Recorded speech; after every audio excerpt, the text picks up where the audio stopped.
Basmalah merupakan ayat pertama dalam suratul Fatihah, harus dibaca dalam mazhab Syafi'i.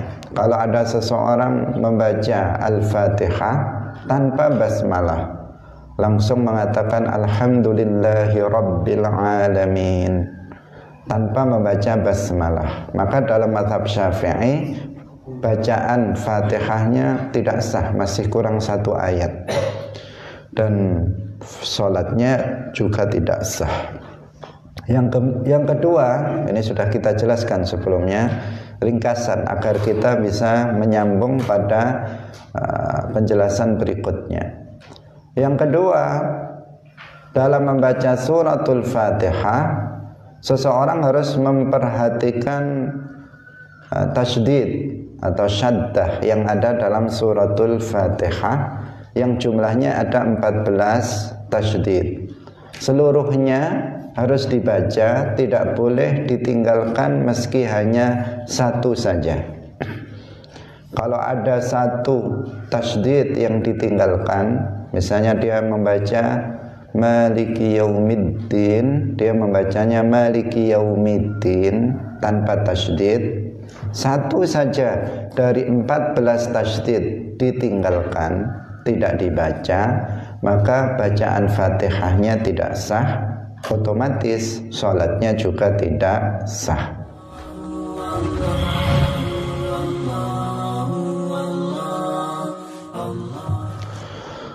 Assalamualaikum warahmatullahi wabarakatuh. Alhamdulillahi Rabbil Alamin, lahu ni'matu wa lahul fadlu wa lahu thana'ul hasan, wassalawatullahil barrir rahim wal malaikatil muqarrabin ala sayyidina wa maulana Muhammadin wa ala alihi wa ashabihi thayyibin tahirin. Allahumma la sahla illa ma ja'altahu sahla wa anta taj'alul hazna idha syi'ta sahla. Allahumma arzuqna al-ikhlasa fi niyyati wal qawli wal amal, wa ba'du. Ila nabiyil Mustafa sallallahu alaihi wasallam wa ikhwanihi minal anbiya'i wal mursalin wa syuhada'i was salihin,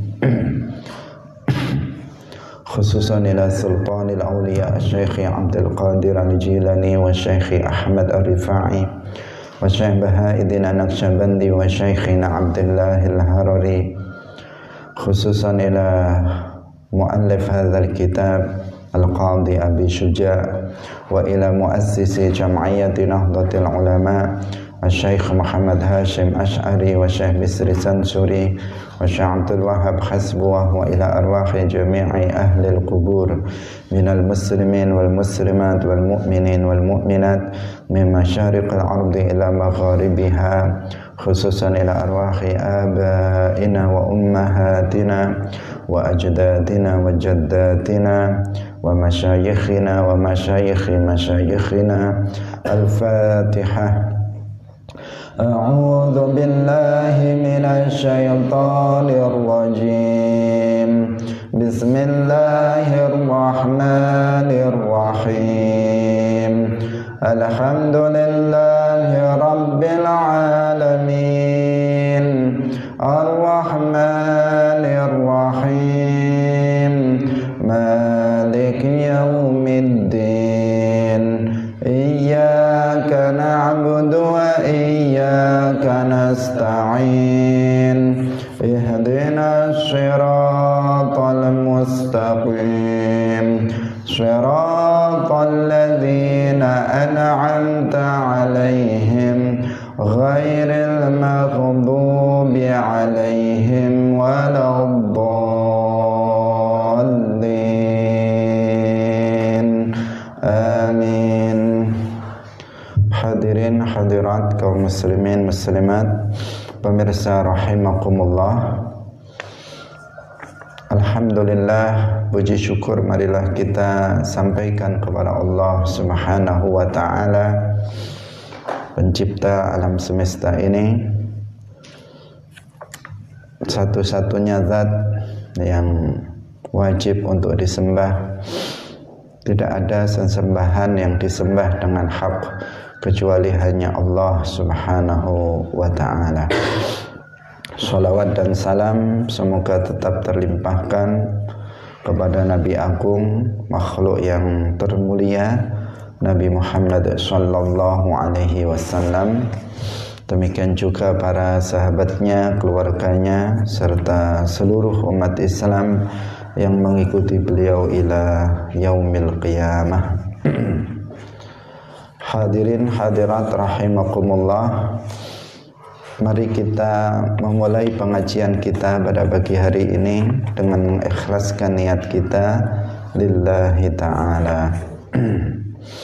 Karena hanya dengan lillahi ta'ala, ikhlas karena Allah, maka insya Allah amal soleh yang kita lakukan akan diterima oleh Allah Subhanahu wa ta'ala dan berpahala nanti di akhirat. Pada pagi hari ini kita masih membahas tentang masalah rukun-rukun salat. Mari kita baca terlebih dahulu. Qala al-muallif rahimahullahu ta'ala war-ruku'u wat-tuma'ninatu fihi war-raf'u wal-i'tidalu wat-tuma'ninatu fihi. War-ruku'u lan utawi ruku', war-ruku'u lan ruku'. Ini masih kelanjutan dari yang sebelumnya. War-ruku'u lan ruku' ataf terhadap kalimat sebelumnya, qiraatul Fatihah. Wa tuma'ninatu lan tuma'nina fihi ing dalem ruku'. Wa raf'ulan munggah, wal i'tidalu lan i'tidal. Wa tuma'ninatu lan tuma'nina fihi ing dalem i'tidal. Hadirin hadirat kaum muslimin rahimakumullah, ada yang tersisa dari penjelasan dalam pertemuan sebelumnya, yaitu tentang membaca suratul Fatihah. Telah kita jelaskan sebelumnya bahwa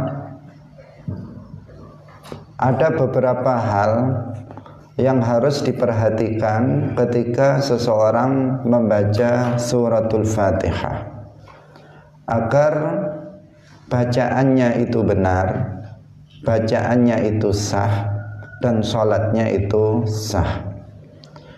Karena membaca suratul Fatihah adalah rukun sholat, dan apabila ditinggalkan maka sholatnya tidak sah. Dan apabila bacaannya juga tidak sah karena tidak memperhatikan ketentuan-ketentuan dalam membaca suratul Fatihah, maka Fatihahnya tidak sah dan sholatnya juga tidak sah. Untuk itulah maka sangat penting bagi kita untuk memperhatikan hal-hal yang berkaitan dengan sahnya membaca suratul Fatihah. Telah kita jelaskan sebelumnya bahwa di antara hal yang harus diperhatikan dalam membaca suratul Fatihah, yang pertama adalah basmalah merupakan ayat pertama dalam suratul Fatihah, harus dibaca dalam mazhab Syafi'i. Kalau ada seseorang membaca Al-Fatihah tanpa basmalah, langsung mengatakan alhamdulillahi rabbil alamin tanpa membaca basmalah, maka dalam mazhab Syafi'i bacaan Fatihahnya tidak sah, masih kurang satu ayat, dan sholatnya juga tidak sah. Yang kedua, ini sudah kita jelaskan sebelumnya, ringkasan agar kita bisa menyambung pada penjelasan berikutnya. Yang kedua, dalam membaca suratul Fatihah seseorang harus memperhatikan tasydid atau syaddah yang ada dalam suratul Fatihah, yang jumlahnya ada 14 tasydid. Seluruhnya harus dibaca, tidak boleh ditinggalkan meski hanya satu saja. Kalau ada satu tasydid yang ditinggalkan, misalnya dia membaca Maliki Yaumiddin, dia membacanya Maliki Yaumiddin tanpa tasydid, satu saja dari 14 tasydid ditinggalkan, tidak dibaca, maka bacaan Fatihahnya tidak sah, otomatis sholatnya juga tidak sah. Kemudian yang ketiga yang sudah kita jelaskan juga adalah tentang makharijul huruf. Tempat-tempat keluarnya huruf itu harus diperhatikan. Jangan seseorang membaca suratul Fatihah itu asal bunyi, karena tepatnya atau benarnya mengeluarkan huruf dari tempat yang benar, yang pas, itu adalah itu sangat berpengaruh pada makna. Jadi makharijul huruf itu berpengaruh kepada makna. Beda dalam makharijul hurufnya, maka berbeda pula maknanya. Hurufnya juga berbeda. Karena dalam bahasa Arab, dalam huruf hijaiyah itu ada huruf-huruf yang mirip, yang apabila kemudian tidak tepat dalam mengeluarkannya, maka juga memiliki makna yang berbeda. Misalnya ada tha, ada sa, ada so, ada sya, misalnya itu berbeda-beda. Tetapi sebagian orang mengeluarkan 4 huruf ini itu sama. Jadi antara tha, sa, sya, so, ini sebagian orang mengeluarkannya dari tempat yang sama. Nah, ini nanti bisa membahayakan keabsahan bacaan dia. Ada lagi antara misalnya apa lagi? Da, za, misalnya ha, kha. Ini juga ada huruf yang berbeda, keluar dari makhraj yang berbeda, tempat keluar yang berbeda. Apabila disamakan, maka nanti akan mempengaruhi pada makna dan seterusnya. Nah, artinya bahwa seseorang yang membaca suratul Fatihah, dia harus benar-benar membaca setiap huruf dari huruful Fatihah, membacanya dengan tepat, mengeluarkannya dari makhraj yang tepat. Hadirin hadirat rahimakumullah. Yang sering terjadi kesalahan adalah dalam mengeluarkan huruf yang kemarin kita sebut, misalnya zal. Shiratal ladzina, dia membacanya shiratal ladzina misalnya. Zal berarti menjadi za. Ini adalah kekeliruan. Yang lebih sering lagi dalam sering terjadi kesalahan dalam mengeluarkan huruf dari makhrajnya adalah shad, dalam membaca shad. Banyak orang yang membacanya itu dibaca bukan sin, juga bukan sin besar atau sya. Dia membacanya misalnya ihdinas syiratal mustaqim, baca shin, atau baca antara sin dan shin, yang semestinya dia membacanya dengan shad, ihdinas syiratal mustaqim misalnya. Atau sin itu sering dibaca dengan shin, dia misalnya mustaqim, harusnya dibaca tipis karena sin, dia membacanya mustaqim. Ihdinas siratal mustaqim misalnya, ada yang membaca begitu. Tentu itu adalah kesalahan. Shad itu harus membacanya dengan benar, Sin itu juga harus benar, dan semua huruf-huruf dalam Al-Quran membacanya harus benar. Artinya dia harus mengeluarkan huruf itu dari tempat keluar atau makhraj yang tepat untuk menghasilkan bacaan yang benar. Hadirin hadirat kaum muslimin muslimat pemirsa rahimakumullah.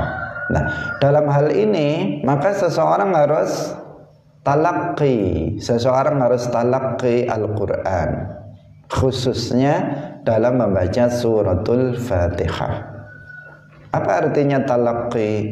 Seseorang harus datang kepada seorang guru yang sudah belajar Al-Fatihah dari gurunya, yang gurunya juga demikian telah belajar Al-Fatihah dari gurunya secara bersanad, secara bersambung sampai kepada Rasulullah Shallallahu Alaihi Wasallam. Dia harus memperdengarkan bacaan dia di hadapan seorang guru yang ahli. Tentu guru di sini seperti yang berkali-kali kita sampaikan adalah guru yang memang ahlul ilmi, ahli dalam bacaan. Kalau dalam konteksnya membaca suratul Fatihah, maka guru kita itu adalah guru yang memang ahli dalam membaca Al-Quran, memahami tentang bagaimana membaca Al-Quran yang benar. Nah, itu talaqi namanya. Dia membaca Al-Fatihah dari mulai ayat pertama sampai ayat terakhir, diperdengarkan bacaannya di hadapan seorang guru. Harus dilakukan seperti itu. Tidak cukup seseorang hanya mempelajari misalnya ini makhrajnya di sini, ini makhrajnya di sini, ini makhrajnya di sini, sifat-sifat huruf itu ini. Hanya secara teori saja. Tetapi dia harus memperdengarkan secara langsung bacaan Fatihahnya kepada seorang ahli membaca Al-Quran, seorang yang alim dalam membaca Al-Quran. Harus seperti itu. Dan juga sebenarnya dalam semua Al-Quran, dalam membaca Al-Quran seluruhnya, mulai dari juz pertama sampai juz terakhir, seseorang harus membacanya secara talaqi di hadapan seorang guru. Nah, tidak cukup seseorang hanya misalnya dia belajar metode tertentu, misalnya Iqra, hanya 6 jilid, kemudian setelah itu diteruskan sendiri membaca Al-Qur'annya. Karena sudah bisa keluar bunyi, maka kemudian dia membacanya sendiri. Seseorang hanya misalnya belajar metode tertentu. Sekarang kan banyak sekali metode, bahkan metode-metode itu luar biasa. Promosinya, maksudnya yang luar biasa adalah promosinya. Dia mengatakan 24 jam bisa membaca Al-Quran. Dia bisa mengatakan 12 jam bisa membaca Al-Quran. Atau dia mengatakan lebih lama dari itu. Luar biasa dari sisi promosinya, dan memang ternyata bisa, tetapi bisa keluar bunyi saja, ya, bisa keluar bunyi dalam membaca Al-Quran. Kalau bunyinya, kalau dia membaca, ya sudah bisa membaca. Tetapi bagi orang yang memahaminya akan mengatakan bahwa ini berantakan bacaannya. Berantakan bacaannya karena tidak sesuai dengan kaidah-kaidah dalam membaca Al-Quran. Yang ada ilmunya yaitu ilmu tajwid, itu tidak sesuai, makharijul hurufnya tidak tepat, panjang pendeknya tidak tepat, dan seterusnya. Hadirin hadirat kaum muslimin muslimat rahimakumullah. Ini harus diperhatikan oleh kita semuanya. Yang menginginkan sholat kita itu sah, maka kita harus talaqi dalam membaca suratul Fatihah. Wajib, hukumnya wajib ain. Kalau membaca Al-Quran seluruhnya, telah kita katakan seluruhnya, membaca Al-Quran seluruhnya, itu hukumnya adalah fardu kifayah. Tetapi belajar membaca suratul Fatihah itu hukumnya adalah fardu ain. Dia harus bisa membaca suratul Fatihah, maka dia harus perdengarkan bacaannya Al-Fatihah kepada seorang guru yang memang ahli dalam membaca Al-Quran dan dia bersanad. Bersanad, ada sanadnya, ada silsilah keilmuan dia sudah membacanya juga kepada gurunya juga sudah membacanya kepada gurunya yang seterusnya sampai kepada Rasulullah Shallallahu Alaihi Wasallam. Hadirin hadirat kaum muslimin muslimat, pemirsa Madu TV rahimakumullah. Apabila seseorang salah dalam membaca suratul Fatihah, misalnya dalam mengeluarkan hurufnya itu tidak tepat, dari makhrajnya itu tidak tepat, maka apa yang dia lakukan? Jika dia memang melakukan kesalahan membaca itu secara tidak sengaja, maka dia harus kembali mengulangnya secara langsung pada bagian yang salah dan meralatnya. Misalnya dia membaca Alhamdulillah, langsung ya jangan gitu ya. Nah, dia langsung misalnya Alhamdulillah, langsung diulang dari awal. Alhamdulillah, langsung diulang lagi. Misalnya misalnya shotnya nggak tepat, ihdinas syirata, ulang ihdinas syiratal mustaqim, langsung diulang dari yang keliru tadi. Itu tata caranya, bisa. Jadi ketika seseorang membaca suratul Fatihah tanpa sengaja dia melakukan kesalahan dalam membacanya, maka segera diulang pada bagian yang dia salah dalam membacanya. Hadirin hadirat rahimakumullah. Tapi kalau seseorang itu tahu, kemudian dia tahu bahwa dia telah salah dalam membacanya, jadi secara dia tahu kemudian dia tidak mengulanginya. Tadi kan harus dia mengulangnya, tetapi dia sudah tahu bahwa dia telah melakukan kesalahan dalam membaca suratul Fatihah, bagian dari ayat dari suratul Fatihah, kemudian dia tetap lanjut saja, padahal dia tahu dia telah membacanya secara keliru, meskipun tadi dia tidak sengaja, tapi dia tidak mau mengulangnya kembali, maka ini nanti bacaannya rusak dan sholatnya tidak sah. Nah, demikian juga apabila seseorang itu secara sengaja melakukan kesalahan dalam membaca suratul Fatihah. Tadi nggak sengaja, tapi dia kemudian sadar, tapi dia nggak mau mengulanginya lagi. Itu juga tidak sah nanti bacaannya, bacaan Fatihahnya. Atau yang kedua ini, orang memang sengaja dia membaca suratul Fatihah itu dengan salah, padahal dia tahu bahwa dia salah. Dia tidak sabqul lisan, dia tahu dia sedang salah membacanya. Maka di sini apa? Bacaannya rusak dan sholatnya juga tidak sah. Hadirin hadirat kaum muslimin muslimat, pemirsa yang dirahmati oleh Allah Subhanahu wa taala. Tetapi apabila seseorang itu sekarang menyangka bahwa bacaannya itu benar, dia menyangka bahwa bacaannya itu sudah benar, tetapi sebenarnya bacaannya itu salah. Ini ada beberapa masalah tadi ya. Yang pertama apa? Yang pertama, seseorang nggak sengaja melakukan kesalahan dalam membaca suratul Fatihah. Apa yang dia lakukan? Ketika dia menyadari, dia harus mengulangnya. Apabila dia tidak mengulangnya, maka bacaannya akan rusak dan sholatnya tidak sah. Yang kedua, seseorang memang sengaja melakukan kesalahan dalam membaca suratul Fatihah dan dia tidak mengulanginya, dia tidak sabqul lisan, dia sengaja melakukannya, maka di sini bacaannya rusak dan sholatnya tidak sah. Sekarang yang ketiga adalah jika seseorang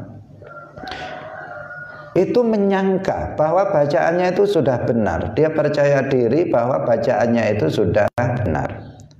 Tetapi sebenarnya bacaannya itu salah. Karena ada banyak orang, bukan ada sebagian, banyak orang itu yang dengan percaya dirinya menganggap bahwa bacaannya itu sudah benar. Karena dia sudah merasa sholat sejak kecil. Dia sudah merasa saya ini sudah sholat sejak kecil, sebelum balik juga sudah sholat. Sampai tua dia juga sholat. Sehingga dia merasa bahwa bacaan yang dia baca selama ini itu sudah benar. Padahal bacaannya itu salah. Maka bagaimana ini?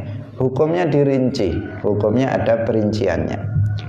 Nah, jika kesalahan tersebut itu merubah makna, jadi kesalahan bacaan tersebut merubah makna, maka sholatnya batal, sholatnya rusak. Nah, orang yang merubah makna itu bagaimana? Seperti misalnya orang yang menghilangkan tasydid pada lafaz iyyaka. Nah, dia membacanya tanpa tasydid, dia mengatakan iyyaka na'budu. Harusnya iyyaka na'budu, dia membacanya, dia mengatakan iyyaka na'budu tanpa ada tasydid pada lafaz iyyaka.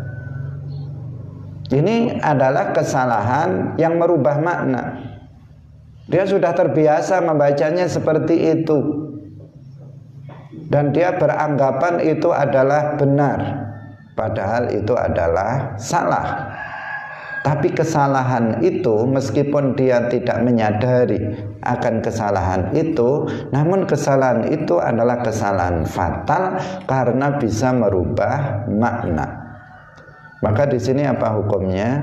Hukumnya adalah tetap rusak bacaannya dan sholatnya tidak sah. Sholatnya tidak sah. Meskipun apa? Meskipun dia tidak menyadari bahwa bacaan yang dia baca itu keliru. Bahkan jika seseorang mengetahui maknanya khusus untuk lafaz ini iyyaka na'budu, dia membacanya iyyaka na'budu tanpa tasydid.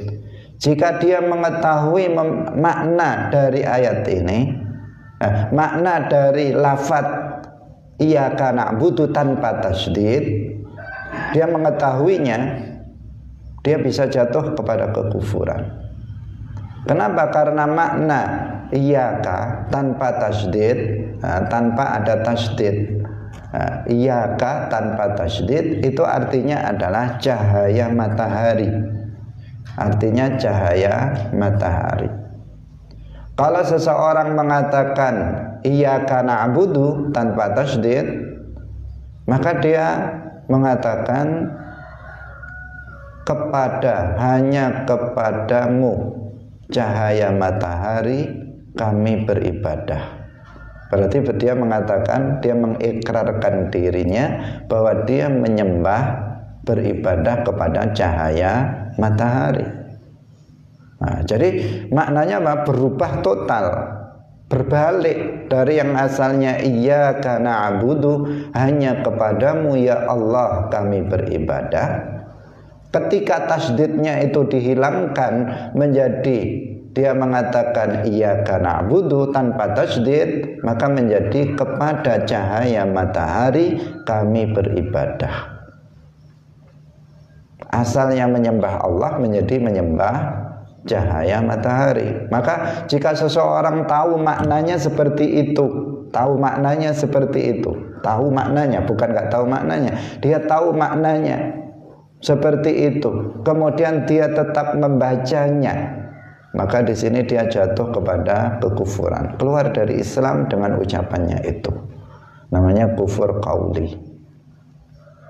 Tapi kalau dia nggak tahu maknanya, ya pokoknya baca saja dan salah, tapi dia nggak menyadari akan kesalahan itu, maka hukumnya apa? Hukumnya batal sholatnya. rusak sholatnya, karena kesalahan bacaan yang dia lakukan adalah kesalahan yang merubah makna. Ini rincian yang pertama. Hadirin hadirat kaum muslimin muslimat, pemirsa Madu TV rahimakumullah. Sekarang apabila tidak merubah makna, apa yang kita bahas sekarang, orang yang membaca suratul Fatihah keliru, tetapi dia menyangka bahwa bacaannya itu benar. Maka di sini yang kedua, rincian yang kedua adalah dia melakukan itu menyangka bahwa bacaannya benar, tetapi kesalahan itu adalah kesalahan yang tidak merubah makna. Maka di sini sholatnya tidak batal. Sholatnya tidak batal. Hadirin hadirat rahimakumullah. Nah, jadi ini di antara beberapa hal yang harus kita perhatikan dalam membaca suratul Fatihah. Ada lagi meskipun yang ini jarang terjadi, ada kesalahan, yaitu bahwa seseorang itu harus membaca suratul Fatihah secara tertib, secara berurut. Ini kita nggak melihat, belum pernah mendengar ada seseorang yang membaca suratul Fatihah tidak berurut dalam sholat. Artinya ayat pertama Bismillahirrahmanirrahim, ayat yang kedua Alhamdulillahi Rabbil Alamin, itu berurut sampai ayat yang ketujuh. Harus seperti itu. Kita nggak pernah mendengar ada orang sholat kemudian dibolak-balik ayatnya. Misalnya dia mengatakan Ihdinas siratal mustaqim, Bismillahirrahmanirrahim, ghairil maghdubi alaihim waladdallin, Alhamdulillahi Rabbil Alamin. Misalnya itu nggak pernah kita mendengar orang membaca seperti itu. Tapi ini perlu kita ketahui bahwa dalam membaca suratul Fatihah itu juga harus berurut. Dari mulai ayat yang pertama, ayat yang kedua, ayat yang ketiga, keempat, kelima, keenam, ketujuh, harus berurut sesuai dengan urutan dalam suratul Fatihah. Kemudian satu lagi yaitu dalam membaca suratul Fatihah itu harus muwalah. Muwalah itu artinya tidak dipisah dengan kalimat-kalimat lain atau dengan diam yang lama. Jadi tidak dipisah dengan pemisah yang lama. Ini namanya harus muwalah. Jadi dalam membaca antara ayat pertama dengan ayat yang kedua, ayat kedua dengan ayat ketiga, itu nggak boleh dipisah dengan pemisah yang lama, kecuali karena ada uzur. Misalnya seseorang mengatakan Alhamdulillahi Rabbil Alamin, kemudian diam lama sekali, nggak ada uzur. Nggak ada uzur sama sekali. Uzur itu misalnya batuk, kalau dia sedang batuk, yang kan nggak bisa melanjutkan. Dia diam saja lama sekali, kemudian baru Ar-Rahmanir-Rahim, itu berarti tidak muwalah. Nah, itu tidak muwalah. Nah, dalam membaca suratul Fatihah itu harus muwalah antara ayat satu dengan ayat berikutnya, tidak boleh ada pemisah. Yang pemisahnya itu adalah lama dan tanpa ada uzur.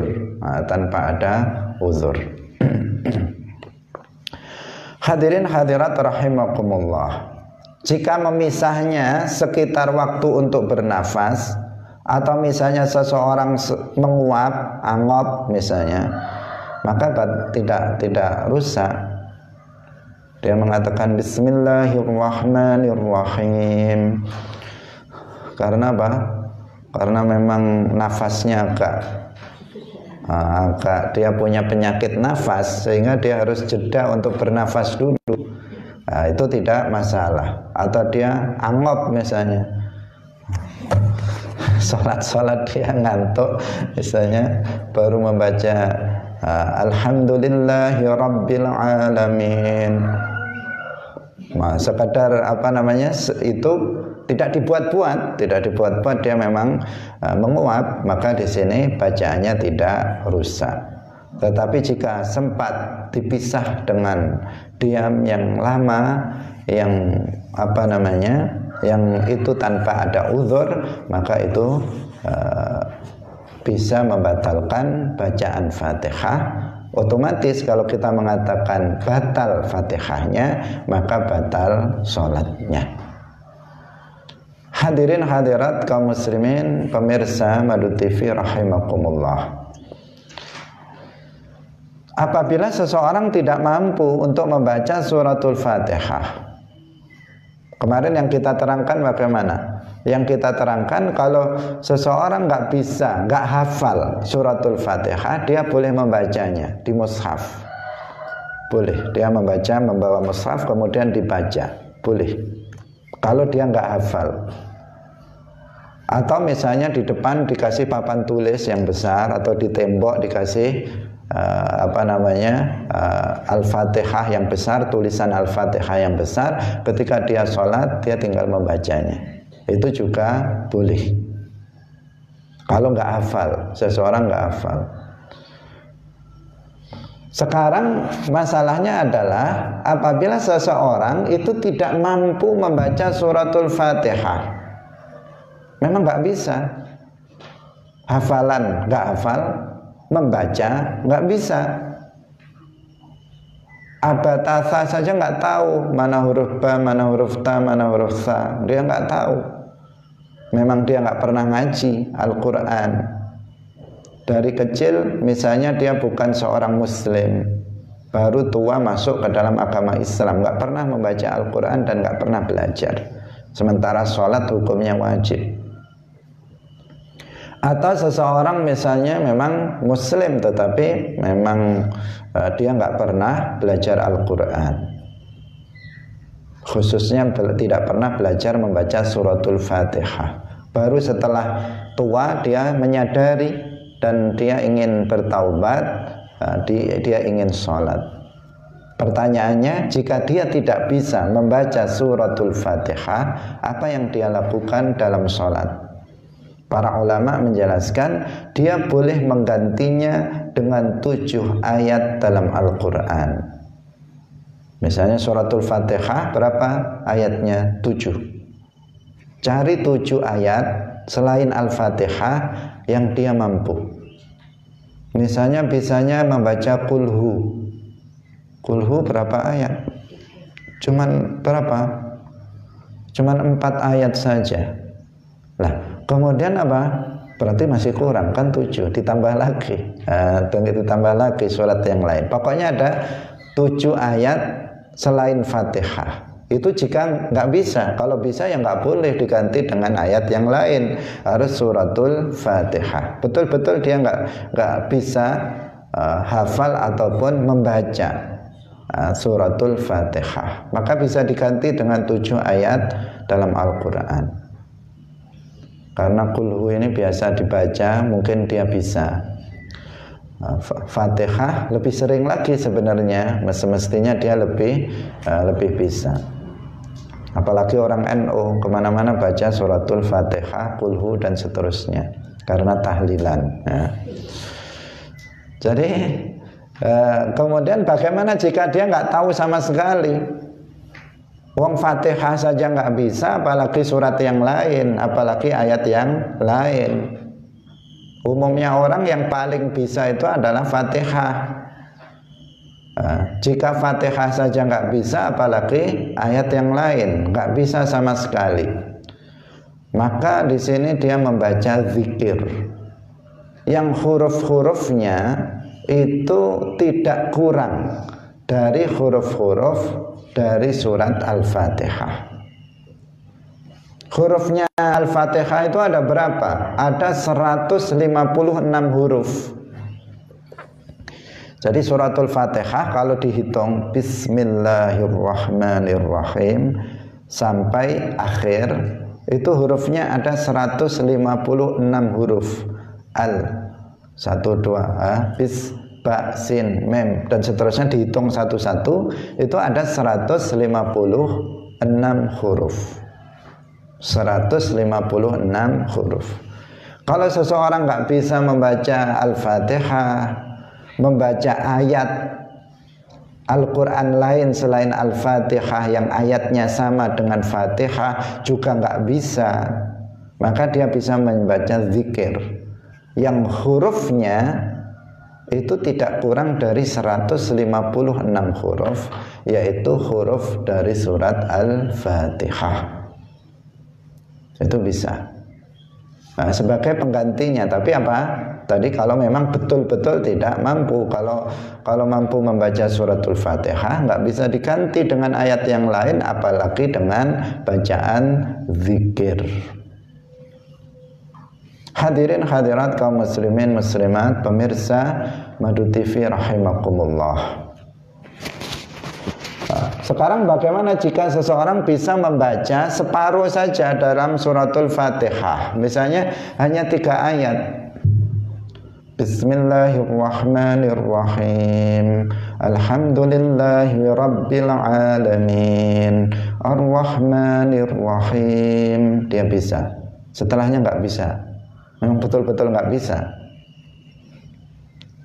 Maka bagaimana? Dia harus membaca yang dia mampu untuk membacanya. Kalau mampunya berapa tadi? 3 ayat. Kemudian selebihnya itu diganti dengan ketentuan yang tadi. Jika ada ayat yang lain untuk menambahkan 3 ayat, berarti kurang berapa? 4 ayat. Carikan ayat yang lain, masukkan di situ sebagai tambahannya. Kalau nggak bisa membaca Al-Quran selain 3 ini saja, maka diganti zikir kekurangan dari itu. 4 ayat berikutnya itu berapa hurufnya diganti dengan zikir sebanyak minimal adalah sebanyak huruf dari kekurangan dari bacaan Al-Fatihah dia. Ini ketentuannya. Jika seandainya ada yang memang betul-betul tidak bisa, karena ada sebagian orang yang memang betul-betul awam tidak bisa. Ini dalam mazhab Syafi'i. Atau ada jalan keluar lain? Jalan keluar lain apa? Dia mengikuti mazhab yang lain yang mengatakan bahwa Al-Fatihah atau Fatihahnya imam itu sudah mencukupi bagi makmum, sehingga seseorang jika bermakmum kepada seorang imam, imamnya membaca suratul Fatihah itu sudah mencukupi, sehingga makmum tidak diperlukan untuk membaca suratul Fatihah kembali. Maka berarti orang bodoh seperti ini sebaiknya dia apa? Berjamaah. Kalau sholat dia bermakmum kepada seorang imam, sehingga Fatihahnya imam sudah dianggap mencukupi bagi dia, karena dia nggak bisa membaca suratul Fatihah. Tapi kalau dalam mazhab Syafi'i, maka makmum harus membaca Fatihah, imam juga harus membaca Fatihah. Tidak cukup Fatihahnya imam untuk memenuhi dari Fatihahnya makmum, itu nggak bisa. Fatihahnya imam adalah Fatihahnya imam, Fatihahnya makmum adalah Fatihahnya makmum. Masing-masing dari imam ataupun makmum harus membaca suratul Fatihah dalam setiap rakaatnya. Hadirin hadirat kaum muslimin rahimakumullah. Nggak boleh menerjemahkan Al-Fatihah. Dia misalnya membacanya dengan apa? Dengan terjemahannya. Nggak bisa Arabnya, dia baca terjemahannya. Dengan menyebut nama Allah yang maha pengasih lagi maha penyayang. Segala puji bagi Allah Tuhan semesta alam. Misalnya dia sholatnya membaca seperti itu, terjemahnya nggak bisa. Nggak bisa, karena apa? Al-Quran itu bukan yang berbahasa Indonesia, terjemahan itu bukan Al-Quran. bukan Al-Fatihah, apalagi terjemahannya secara harfiah. Nah, hadirin hadirat kaum muslimin rahimakumullah, ini beberapa ketentuan dalam membaca suratul Fatihah yang harus diperhatikan. Intinya adalah apa? Intinya adalah bahwa kita harus belajar talaqi Al-Quran kepada orang yang sudah talaqi Al-Quran kepada gurunya bersanad sampai kepada Rasulullah. Ini intinya. Nah, meskipun secara teori kamu tidak mengetahui ketentuan-ketentuan yang tadi kita sebutkan, tetapi kamu talaqi dalam membaca Al-Quran, insya Allah bacaannya itu adalah benar. Jangan sampai tidak talaqi suratul Fatihah secara khusus. Membaca Al-Quran seluruhnya juga harus talaqi agar kita membacanya itu berpahala. Yang selanjutnya, qala al-muallif rahimahullahu taala war-ruku'u wat-tuma'ninatu fihi war-raf'u wal-i'tidalu wat-tuma'ninatu fihi. Rukun salat yang kelima adalah ruku'. Yang pertama niat, yang kedua takbiratul ihram, yang ketiga berdiri bagi yang mampu, yang keempat membaca suratul Fatihah, yang kelima adalah ruku'. Minimal dalam ruku' seseorang itu adalah membungkukkan badannya sekira rohahnya itu sampai kepada kedua lututnya, meskipun dia tidak meletakkan rohahnya di lutut. Apa itu rohah? Jadi ini ada telapak tangan. Ini telapak tangan. Semua ini adalah telapak tangan. Ini namanya telapak tangan bagian dalam. Yang ini telapak tangan bagian luar. Meskipun sebenarnya nggak ada dalam, nggak ada luar. Nah, tetapi dikatakan dalam istilah ini adalah batinul kaffi. Yang ini adalah zahirul kaffi. Nah, telapak tangan ini dibagi dua. Yang ini namanya adalah jari-jari yang ke atas, ini namanya jari-jari. Nah, asobi yang ini adalah rohah. Jadi rohah ini. Jadi telapak tangan selain jari-jari ini namanya rohah. Bisa dipahami ya. Nah, ruku itu bagaimana? Ruku itu adalah membungkukkan badan sekira. Tidak harus meletakkannya, tetapi sekira rohah, bukan jari-jari, rohah itu sampai kepada kedua lututnya, kedua dengkulnya, sampai ke situ. Kalau diletakkan maka semakin yakin, diletakkan rohahnya pada lutut maka semakin pasti bahwa rukuknya itu sudah sah. Apabila tidak sampai seperti itu, misalnya jari-jarinya ya saja yang sampai pada lutut, jadi dia meletakkan telapak tangannya pada lutut, tetapi hanya jari-jarinya saja, tidak rohahnya, maka di sini tidak mencukupi. Rukuknya belum dianggap rukuk yang sah. Nah, bisa dipahami ya. Jadi seseorang membungkukkan badan, rohahnya minimal itu sampai pada kedua lutut. Yang paling utama itu adalah punggungnya ini rata. Ini yang paling baik, yang paling sempurna. Minimal adalah rohah sampai kepada kedua lutut, itu minimal. Hadirin hadirat rahimakumullah. Tetapi di sini tentu bagi orang yang berperawakan sedang. Artinya seimbang antara panjangnya kaki, panjangnya tangan, itu seimbang. Seperti kita pada umumnya itu seperti itu. Kalau kakinya panjang, biasanya tangannya juga panjang. Kalau kakinya pendek, biasanya tangannya juga pendek. Biasanya kan seperti itu. Kalau ada orang pendek, itu ya kakinya pendek, tangannya pendek. Kalau ada orang misalnya pendek kakinya, tangannya panjang, ini namanya aneh, berbeda dengan namanya tidak normal. Atau misalnya kakinya panjang, tangannya pendek, itu namanya tidak normal juga. Ukuran umum itu biasanya Allah Subhanahu wa ta'ala menciptakan itu berimbang, semuanya serba imbang dari semua sisi anggota badannya. Apakah itu hidungnya, apakah itu telinganya, apakah itu tangannya, kakinya, itu berimbang. Allah Subhanahu wa ta'ala Maha Kuasa. Tetapi Allah juga menciptakan yang berbeda dengan umumnya. Yang itu juga menunjukkan kekuasaan Allah Subhanahu wa ta'ala. Nah, kalau misalnya tangannya pendek, kakinya panjang, nah ini kan nggak bisa.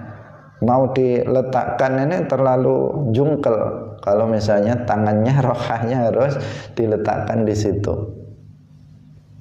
Atau kalau misalnya tangannya panjang, kakinya pendek, cuman dikitikan dia sambil berdiri saja, rohahnya sudah sampai. Dia masih berdiri, tapi rohahnya sudah sampai ke lutut. Ini juga bukan rukuk namanya. Nah, itu bukan rukuk. Kan bisa tangannya panjang, dia begini saja sudah sampai di rohah, kedua telapak tangannya. Atau sedikit membungkuk sudah sampai ke rohah. Itu bukan ukuran. Ukuran yang dimaksud di sini yaitu ketika rohah seseorang dia membungkukkan badan, ketika kira-kira rohahnya sampai ke lutut minimalnya, ini adalah bagi orang yang berperawakan normal, seimbang antara panjang kakinya dan panjang tangannya. Hadirin hadirat kaum muslimin muslimat rahimakumullah. Maka di sini diperkirakan kalau orang nggak normal tadi, ya dia nggak mengikuti ukuran ini, tetapi dia diperkirakan seakan-akan dia adalah orang yang normal, sehingga bentuknya itu adalah bentuk orang yang rukuk. Kemudian dalam rukuk itu ada ketentuan selain yang pertama tadi, ada ketentuan lagi, tidak boleh ada inkhinas. Tidak boleh ada inkhinas. Inkhinas itu apa? Yaitu menekuk kedua lututnya. Menekuk kedua lutut itu namanya inkhinas.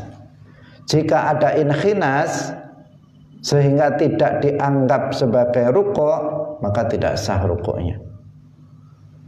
Nah, ini sebenarnya kalau jelasnya ya dipraktekkan. Nah, jadi seseorang dia membungkukkan badan, kemudian lututnya, dengkulnya itu ditekuk, sehingga apa? Ya tidak terlihat rukuk. Karena apa? Ketika ditekuk dengan parah, maka kan jadinya dia kayak duduk nanti.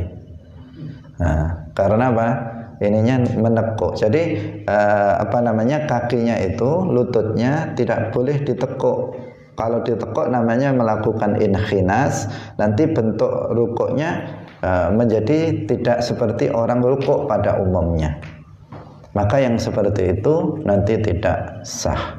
Tapi kalau sekedar bengkok sedikit karena memang kakinya nggak bisa lurus misalnya, hanya sekedar tidak kemudian menjadikan rukuknya itu tidak seperti orang yang rukuk, maka itu tidak membahayakan. Hadirin hadirat rahimakumullah. Kemudian ketentuan yang ketiga. Jadi yang pertama tadi minimal rohahnya sampai ke lutut. Yang kedua, tidak boleh ada inkhinas. Tidak boleh menekuk lutut sehingga bentuk rukuknya itu tidak seperti orang yang rukuk. Kemudian yang ketiga, dalam rukuk juga tidak boleh ada sharif. Tidak boleh ada sharif. Apa itu sharif? Sesuatu yang lain yang menjadikan dia rukuk. Dia turun rukuk itu tanpa niat rukuk. Dia tidak berniat untuk rukuk, tetapi rukuk secara spontan. tanpa ada niat rukuk. Misalnya apa misalnya? Ya misalnya dia kaget kemudian dia rukuk. Ada suara apa? Mercon atau apa misalnya, tiba-tiba dia rukuk secara spontan. Ada sesuatu yang lain yang menjadikan dia rukuk. Atau ada suara tertentu atau sesuatu yang kemudian menjadikan dia itu rukuk dengan sendirinya tanpa ada niat untuk melakukan rukuk. Maka kalau dia rukuknya itu spontan tanpa ada niat rukuk karena ada sesuatu yang menjadikan dia rukuk, maka di sini rukuknya ya tidak sah. Karena rukuknya tanpa niat untuk rukuk. Atau misalnya sharif itu misalnya tiba-tiba duitnya jatuh, takut diambil orang misalnya, tiba-tiba spontan karena orang kalau sudah hubud dunia misalnya, sudah saking cintanya terhadap dunia, uangnya jatuh, ketakutan sekali kalau dia diambil oleh orang, sehingga dia kemudian ngambil ke bawah, kan jadi rukuk dia, padahal Fatihahnya belum selesai misalnya. Maka itu apakah disebut rukuk? Itu tidak disebut rukuk. Dia kembali lagi tidak tidak dianggap rukuk itu meskipun bentuknya seperti orang yang rukuk. Kemudian yang keenam adalah tumakninah. Rukun sholat yang keenam adalah tumakninah dalam rukuk. Ini insya Allah kita jelaskan, kita ulang kembali masalah ini pada pertemuan berikutnya. Insya Allah kita menjelang memasuki bulan Ramadan dan kita tetap ngaji seperti sedia kala dengan kitab yang sama kita lanjutkan. Semoga kita bisa istiqamah dalam menghadiri majelis ilmu ini. Kita tutup. Barakallahu fikum wallahul muwaffiq ila aqwamit thoriq. Wassalamualaikum warahmatullahi wabarakatuh.